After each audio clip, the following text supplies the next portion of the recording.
안녕하세요. 이승주 변호사입니다. 자, 이번에는 근저당권자는 유치권 주장자에게 명도 소송이 아니라 유치권 부존재 확인 청구를 해야 된다. 자, 이런 내용인데 이 문제는 재책 부동산 분쟁의 쟁점 2판 592쪽에 근저당권자의 유치권 부존재 확인 청구 소송 편에 나옵니다. 자, 볼까요? 자, 인테리어를 공사를 맡겼어요. 제가 공사업자한테. 그래서 이제 나름 돈을 줬다고 생각하는데 추가 공사비를 요구하면서 상가를 점유해요. 상가에 대한 인테리어를 맡긴 거죠. 자, 이런 경우라면 이 공사 유치권을 주장하는 공사업자, 그러니까 보통 유치권 주장하면서 잠궈버리죠. 예를 들어서 내가 101호 상가를 맡겼는데 인테리어를 다 끝내고 돈 덜 줬다 이러면서 문을 잠가버린 겁니다. 자, 이런 경우에 상가 소유자는 뭐를 합니까? 명도 소송을 합니다. 인도 소송 또는 명도 소송 이런 용어를 쓰는데 상가를 돌려줘라 이런 소송을 하죠. 이때 유치권자는 내가 유치권자야. 따라서 뭐 채권이 얼마 있고 뭐 못 받은 추가 공사비 얼마 있고 이런 거를 이제 유치권자가 입증하는 이런 구조가 됩니다. 자, 이때 이제 유치권이 인정되면 상한급부 판결이라고 해가지고 인도 받고 그 대신 돈 얼마 줘라 이런 판결을 써주세요 판사님들이. 자, 이렇게 자, 이행 청구, 인도 청구가 가능하면 확인 소송이라는 건 할 필요가 없죠. 나는 내가 유치권 뭐 존재한다 또는 부존재한다 이런 확인 청구가 필요 없죠. 확인 청구는 이행 청구가 안 될 때 하는 겁니다. 자, 이건 이제 확인의 이익 문제라고 하는데, 자, 그런데 제가 오늘 이제 강의하는 거는 상가 소유자가 명도 소송을 하는 이행 청구를 하는 뭐 인도를 하라 이런 게 아니라 근저당권자는 이런 유사한 경우에 뭘 해야 되느냐. 자, 이런 걸 강의하는 건데요.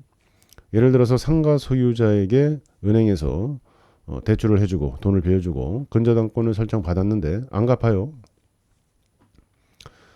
자, 그래서 이제 경매를 신청하려고 딱 하는데 이 상가 소유자가 인테리어를 맡겼고 그 공사업자한테도 돈을 안 준 것처럼 보입니다.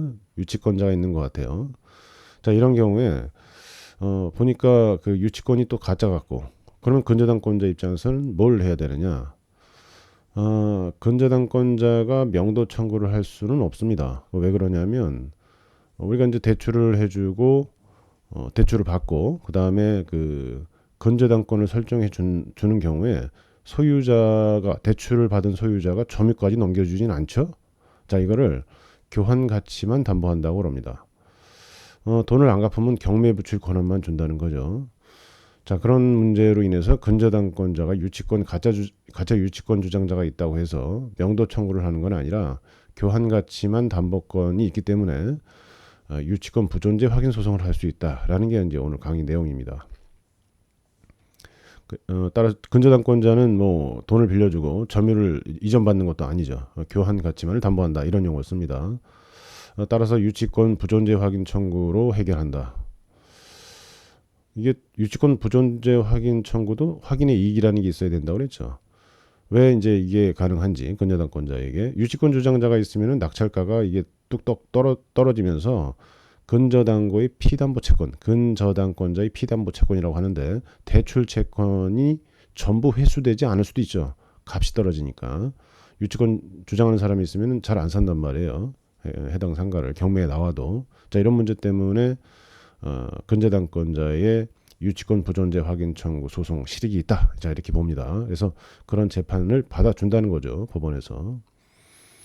자, 근데 이제 이 근저당권자의 유치권 부존재 확인 청구 소송은 근저당권이 살아있는 동안만 행사할 수 있습니다.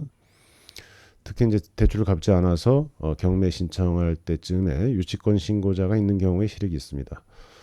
자, 이런 그 유치권 근저당권이 살아있을 때 해야 된다 이런 것과 관련된 조문은 민사집행법 91조 2항에 매각 부동산 위의 모든 저당권은 매각으로 소멸된다 이렇게 돼 있어요. 그래서 뭐 이런 관련된 시험 보시면은 경매가 진행되면 근저당권은 무조건 소멸이 된다.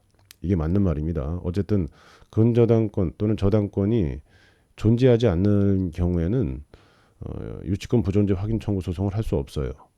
결과적으로는 근저당권자가 대출이 안 들어와서 경매를 신청할 즈음에 유치권자가 확인됐을 때 또는 경매를 신청했는데 유치권 권리 신고가 존재하는 경우에 유치권 확인 소송의 실익이 있고, 보통 이제 경매 신청 단계라면은 매각기일 연기 신청이라든가 이런 걸 낸 다음에 재판을 진행하시는 게 맞겠죠. 자, 자세한 내용은 제 책 보시면 되고요. 오늘은 근저당권자의 유치권 부존재 확인 청구 소송에 대해서 알아봤습니다. 감사합니다.